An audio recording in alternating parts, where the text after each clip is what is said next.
안녕하십니까. 나이스 이 세미나에 참여해 주셔서 감사드립니다. 저는 진행을 맡은 금융평가 일실 김기필 실장입니다. 오늘은 글로벌 금융시장 변동성 재확대 관련 대외 리스크 점검을 주제로 중국 부동산 시장 위험 요인 및 방향성 전망에 대해 발표하고, 이어서 초대형 증권사 해외 대체 투자 위험 요인 분석에 대해 발표하도록 하겠습니다. 지금부터 첫 번째 주제인 중국 부동산 시장 위험 요인 및 방향성 전망과 관련하여 금융평가일실 이혜리 선임연구원의 발표를 시작하겠습니다. 안녕하십니까. 나이스 신용평가 금융평가본부 이혜리 연구원입니다. 오늘은 중국 부동산 시장 위험 요인 및 방향성 전망을 주제로 발표를 진행하겠습니다. 발표의 순서는 다음과 같습니다. 먼저 최근 중국 부동산 개발 기업의 경영위기 사건들과 중국 부동산 시장의 위험 요인에 대해 분석할 예정입니다. 이를 바탕으로 향후 중국 부동산 시장의 방향성에 대해 전망해보고 그에 따른 모니터링 요인을 제시하려고 합니다. 먼저 중국 부동산 개발 기업의 경영위기 사건들을 살펴보겠습니다. 우선 헝다그룹의 경영위기입니다. 헝다그룹의 경우 중국 2위 부동산 개발 기업으로 18년까지 매출과 이익이 급성장하였습니다. 그러나 영업자금 및 신사업 관련 대규모 부채 조달로 재무 안정성과 수익성이 저하되는 모습을 보여왔고, 지난 9월 및 10월 총 2억 7,900만 달러 규모의 달러채 이자를 지급하지 못하였습니다. 현재 자회사 지분 매각, 빌딩 매각 등 현금 확보에 나서고 있으나 쉽지 않은 모습입니다. 심각한 유동성 위기에 빠져 있는 상황에서 자체적인 원리금 상환 능력은 극히 제한적인 것으로 판단됩니다. 문제는 중국 부동산 개발 기업의 경영위기가 비단 헝다그룹 개발 기업에 국한되지 않는다는 점입니다. 역외 채권 중에서는 10월 들어 20년 매출액 기준 51위 기업인 화양연 홀딩스와 47위 기업인 실리 홀딩스가 각각 2억 달러를 상회하는 달러채 원리금을 상환하지 못하였습니다.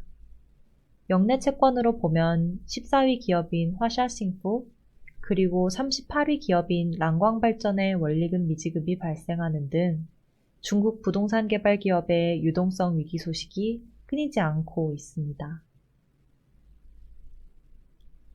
역내 신용평가사 기준 21년 1에서 3분기 부정적인 등급 조정이 발생한 중국 부동산 개발 기업의 수는 62개로 전년 대비 50% 증가했습니다.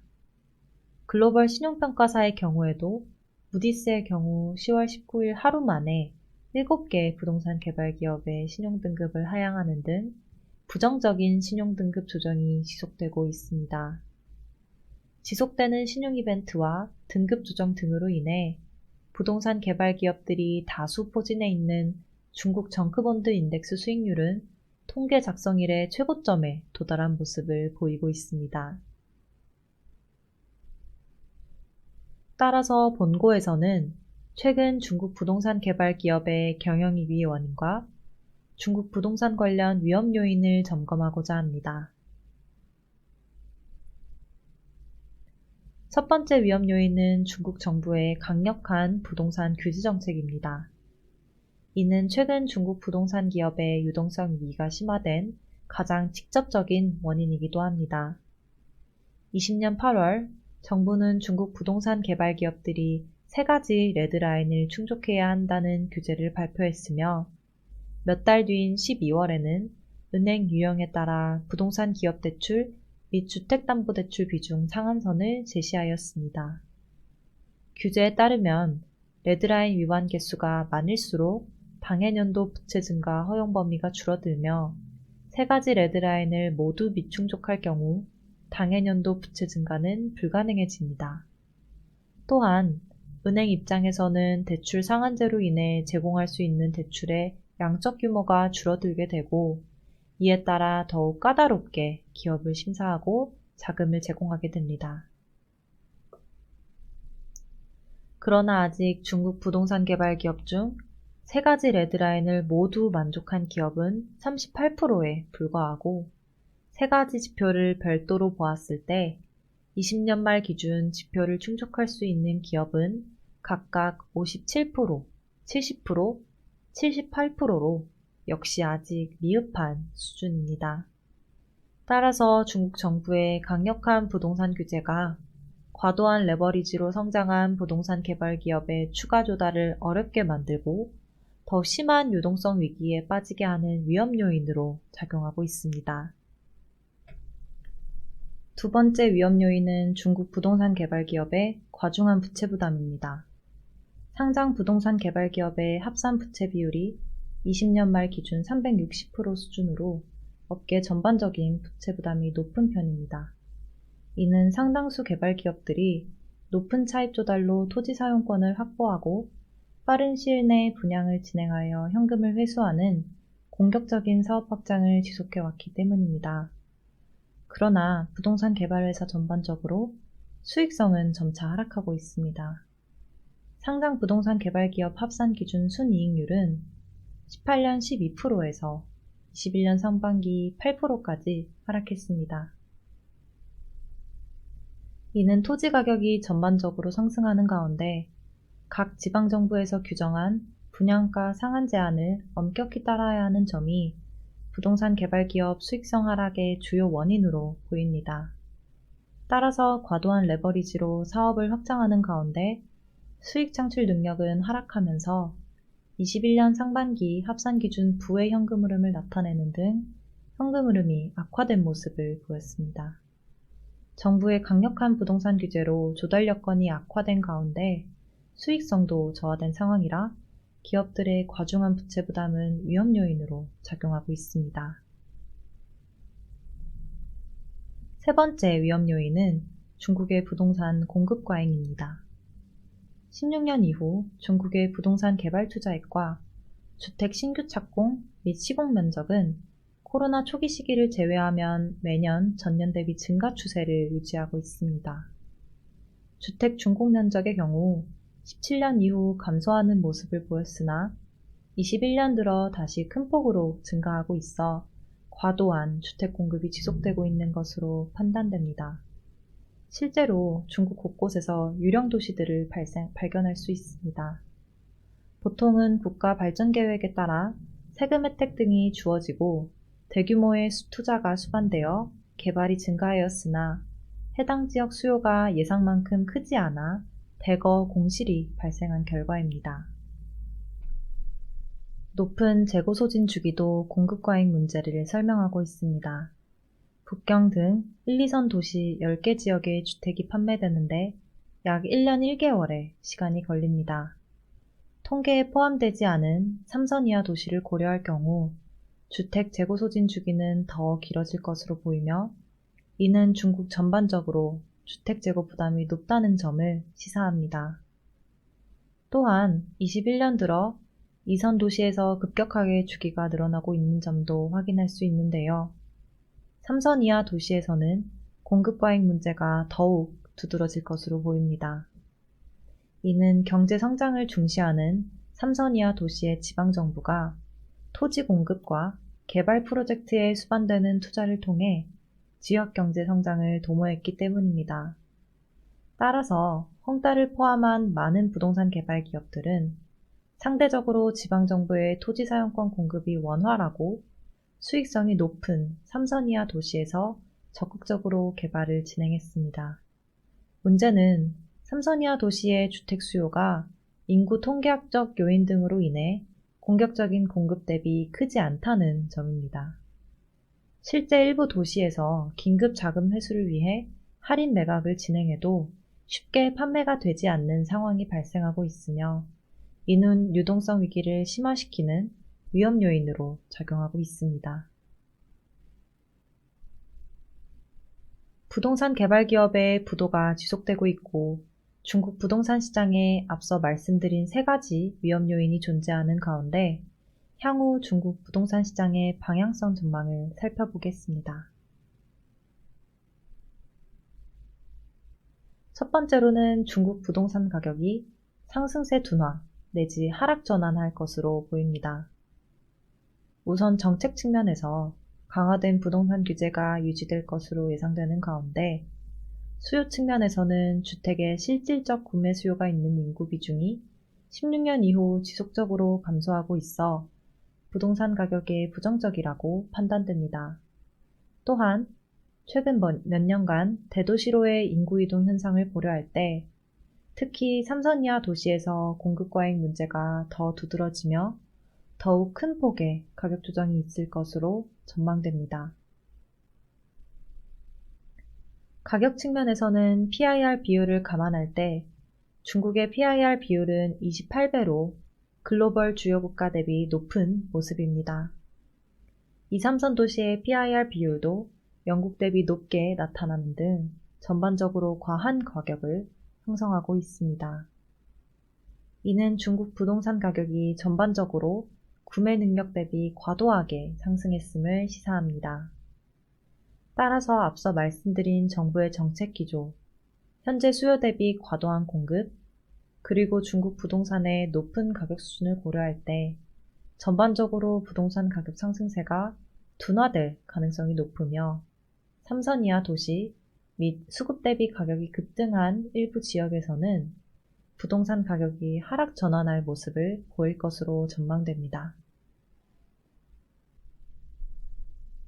실제로 최근 중국 전반적으로 집값 상승폭이 감소하고 있으며 1, 2, 3선 도시 모두에서 집값 상승세가 꺾이는 모습을 보이고 있습니다. 또한 100개 주요 도시 중 전년 동기 대비 가격이 하락한 도시 수는 30개로 전월 대비 증가하였으며 부동산 정책이 본격적으로 강화된 20년 말과 비교했을 때도 증가한 모습을 보였습니다. 가격 하락이 심한 일부 2, 3선 도시에서는 분양가 하한제를 실시하는 모습을 보였습니다. 코로나19 관련 과잉 유동성으로 20년 이후 중국을 포함한 대부분 국가들의 자산 가격이 오른 가운데 중국의 경우 정책 시행 이후 가격 하락 조짐을 보이고 있어 다른 국가들과 다소 다른 모습입니다. 두 번째로는 중국 부동산 기업의 경영위기가 추가적으로 확산될 것으로 보입니다. 과거 중국 정부의 부동산 산업 및 부채 유존적 경제성장, 유동성 공급 정책 등에 힘입어 부동산 개발 기업들의 차입 의존적 성장이 가능했습니다. 그러나 현재 중국 정부는 단기 성장을 희생하더라도 산업체질 개선을 통해 공동부유를 실현하겠다는 의지가 뚜렷합니다. 실제로 중국 정부는 20년 하반기부터 국유기업의 채무불이행을 상당 부분 용인하고 있습니다.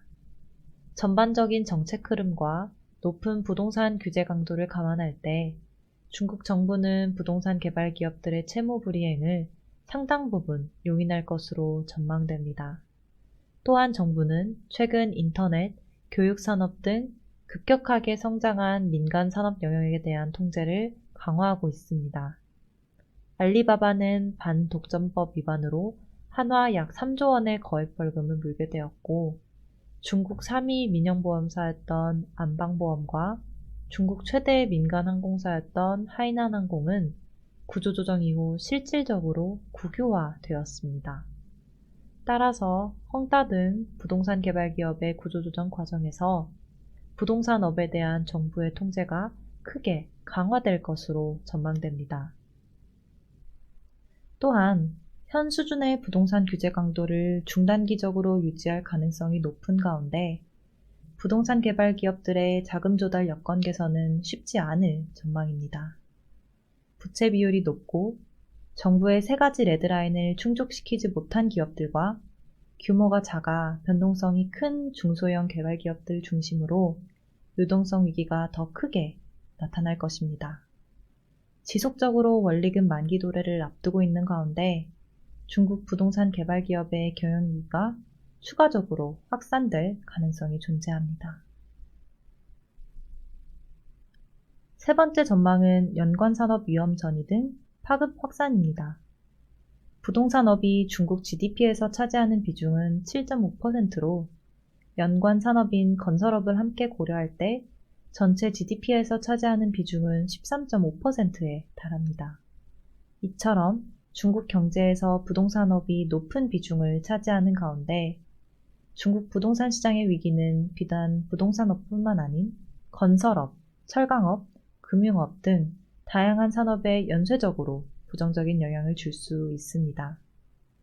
유동성 위기 심화로 인한 프로젝트 중단이 발생할 경우 매입 채무 상환 능력이 저하되고 이는 도급 건설사 등의 연쇄적인 부도로 이어질 수 있습니다.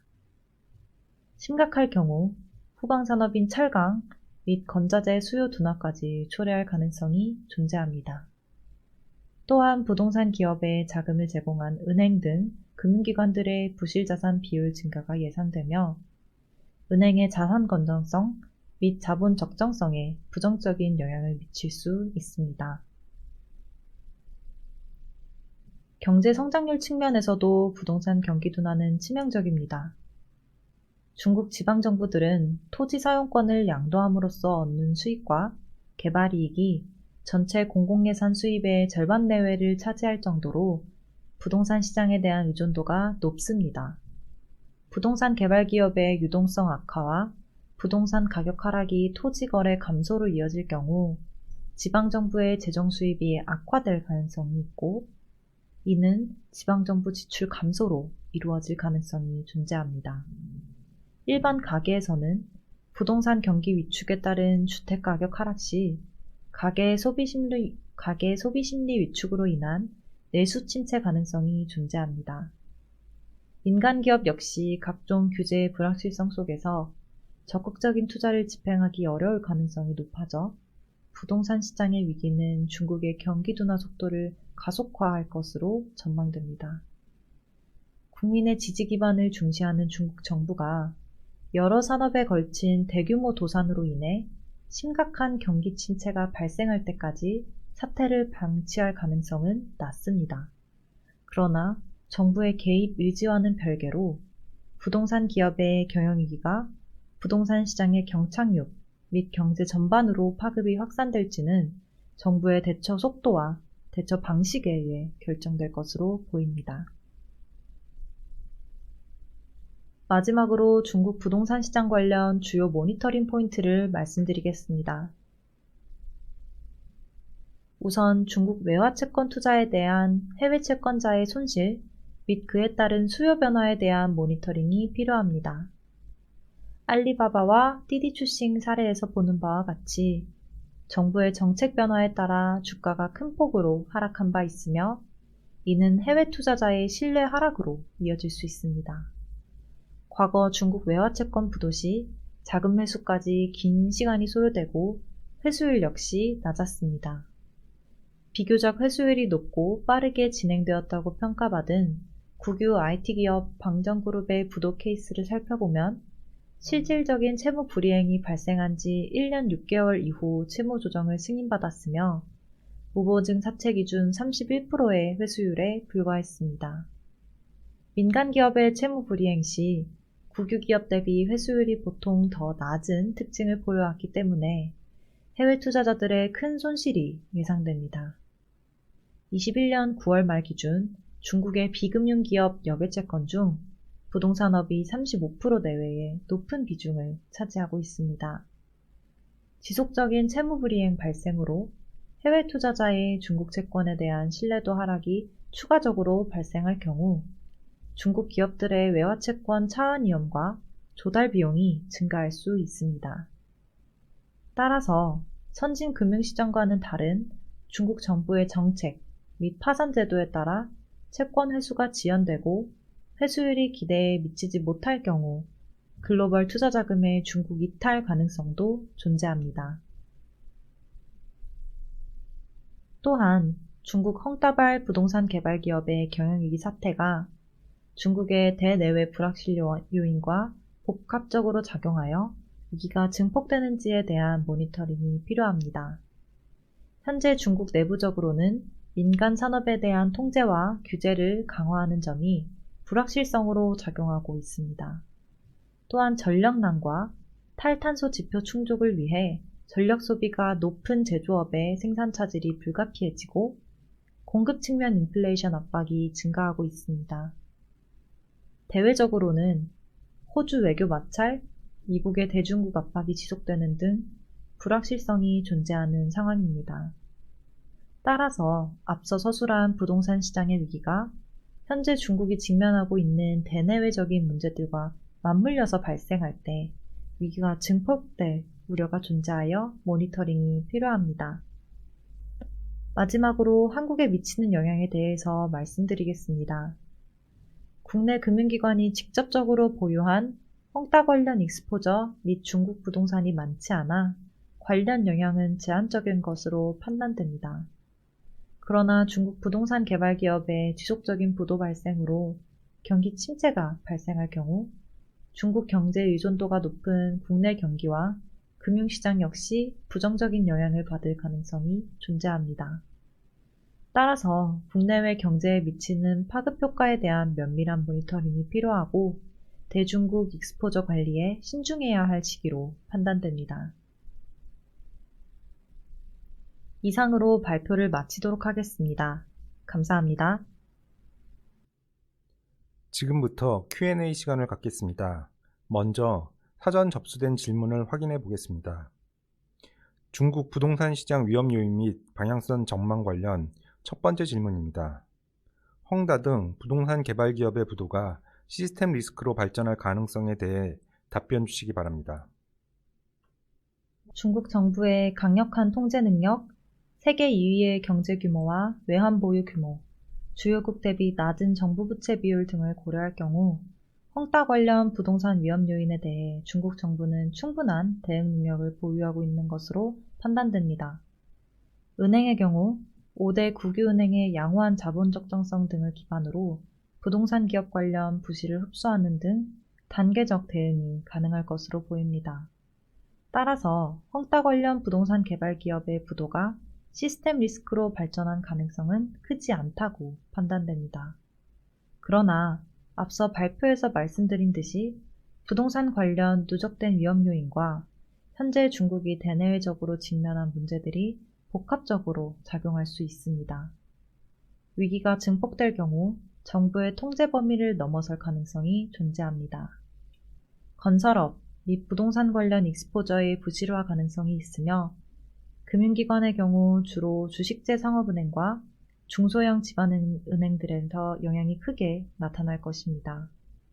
가장 좋은 구조조정은 위기가 발현되기 전에 위험 요소를 제거하는 것이지만 현재 헝다 관련 중국 부동산 개발 기업의 위기는 위험이 발현되고 난 다음에 수습하는 것으로 중국 정부 통제의 한계가 존재하고 있다는 점을 보여주고 있습니다. 따라서 중국의 부동산 위기가 대내외적 불확실 요인과 복합 작용하여 위기가 증폭되는지에 대한 모니터링이 필요한 상황입니다. 두 번째 사전 질문입니다. 향후 중국 부동산 정책 방향성 관련 전망에 대해 답변 부탁드립니다. 21년 10월 15일에 진행된 중국인민은행 발표회에서 일부 금융기관이 세 가지 레드라인 정책을 일률적인 신규 대출 금지로 해석하여 대출이 더 축소되고 유동성 위기가 부각되었던 것이라고 해명한 바 있습니다. 예를 들어 세 가지 레드라인을 다 충족하지 못한 기업도 대환 대출은 가능한데 은행에서 대출을 일률 중단하여 유동성 위기가 심화되었다는 뜻입니다. 이는 향후 일부 금융기관에서 레드라인 정책이 교정될 것을 의미합니다. 그러나 기본적으로 세 가지 레드라인 정책 자체의 시행은 여전히 지속될 것으로 보입니다. 21년 6월 말 기준 세 가지 레드라인 기준을 충족하지 못한 회사의 비중이 높고 설사 모두 충족하더라도 허용 부채 증가율이 15%에 불과한 상황입니다. 따라서 부동산 개발 기업들은 규제로 인한 유동성 압박을 지속적으로 받을 것으로 보입니다. 향후에도 경착륙 방지를 위해 대출 등 방면에서 정부가 일시적으로 규제를 완화할 가능성은 존재합니다. 그러나 현재 공동부유 구호 아래 양극화 해소를 위한 부동산 규제 강화가 필수적인 상황입니다. 또한 정부의 한계기업 퇴출 등을 통한 산업체질 개선 의지가 뚜렷한 상황인 점을 감안할 때 중장기적으로 부동산 규제 강화 기조를 유지할 것으로 판단됩니다. 세 번째 사전 질문입니다. 중국 부동산과 관련하여 유의하여야 할 사항은 이라는 질문에 대해 답변 주시기 바랍니다. 시장의 위기는 불확실성에서 증폭됩니다. 중국 부동산과 관련된 가장 큰 위험은 정보의 비대칭성과 정부 정책 관련 불확실성에 있습니다. 중국 기업의 회계 투명성은 글로벌 기준을 충족시키지 못하고 있습니다. 재무제표상 지속적인 흑자를 시현하고 유동성이 풍부하던 기업이 갑작스럽게 채무를 상환하지 못하게 되거나 정부 당국과 경영진의 갈등에 따라 그룹의 경영위기가 발생하고 기업의 대출이 제한되는 등 예측 가능성이 낮은 상황입니다. 선진국과 달리 중국의 부동산 정보는 제공되는 정보에도 한계가 있으며 정보의 신뢰성에도 의문이 발생하는 경우가 존재합니다. 국내 투자자의 신중한 접근이 필요한 이유입니다. 추가적인 질문이 없어 오늘 세미나를 마무리하도록 하겠습니다.